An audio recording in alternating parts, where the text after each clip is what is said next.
Allora, avete due ruoli molto complessi e sfaccettati, quello di Barbara molto più introiettato, molto più chiuso, quello suo un po' più, come dire, in attesa di qualche risposta, comunque dei ruoli molto complessi. Come vi siete preparati?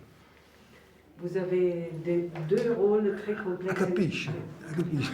Bravo, Allora risparmiamo tempo. vado io? Ok, cioè comunque. No, siamo partiti dalla. Io ho letto il libro di Adolfo Ceretti e Lorenzo Natale, a cui è ispirata la vicenda, con gli incontri tra il criminologo e la vera Elisa, e da lì abbiamo cominciato il lavoro con Leonardo e poi con Rushdie per insieme creare questo luogo sicuro dove lei potesse ripensare a se stessa, potesse trovare delle verità al di là della rimozione, al di là dell'atto in sé, ma che cosa animasse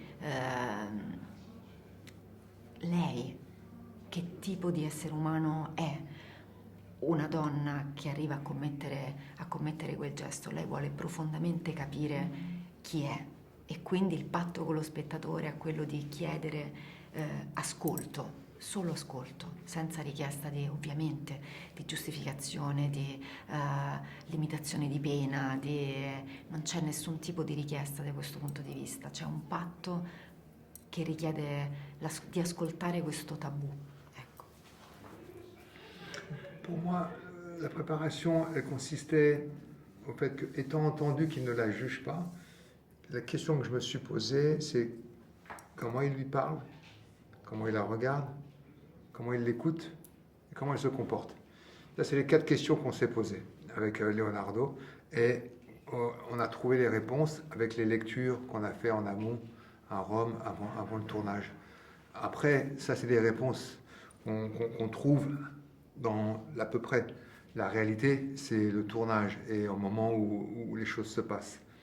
Mais voilà, en gros, c'était ça. C'était essayer de trouver ce ton et cette voix qui était à la fois rassurante, mais en même temps qui l'obligeait aussi à la mettre face à ses responsabilités. Donc voilà, c'était une espèce de combinaison de tout ça qu'on a essayé de trouver, et notamment ce qui m'a apporté aussi un élément de réponse, c'est la rencontre avec le vrai criminologue, qui m'a donné aussi quelques informations qui m'ont permis d'étoffer un peu plus tout ça. Merci. E cosa vi è piaciuto, anzi meglio, in cosa vi siete ritrovati un po' del vostro personaggio, a parte l'omicidio ovviamente, e in cosa è assolutamente lontano da voi personalmente, insomma. Est-ce qu'il y a des traits dans lesquels vous vous êtes identifié dans ce personnage-là, et quels sont les points où vous êtes très loin de lui et d'elle, bien sûr? Je ne sais pas comment tu fais toi, mais ça, c'est pas quelque chose que j'analyse. C'est-à-dire que forcément, quand on interprète un personnage, il y a toujours, on s'identifie toujours. Sinon, on ne peut pas l'interpréter, quel qu'il soit. Donc, quelle est la part de ma personnalité que j'accepte d'intégrer dans un rôle? Très sincèrement, je n'en sais absolument rien. Et en réalité, la réponse ne m'intéresse pas. Mais forcément, le criminologue que j'interprète et l'homme que je suis sont totalement associés. Mais je ne saurais pas le quantifier. Ma io mi sono molto, molto ritrovata nella sua paura del fallimento, nella sua paura di non essere abbastanza, nel suo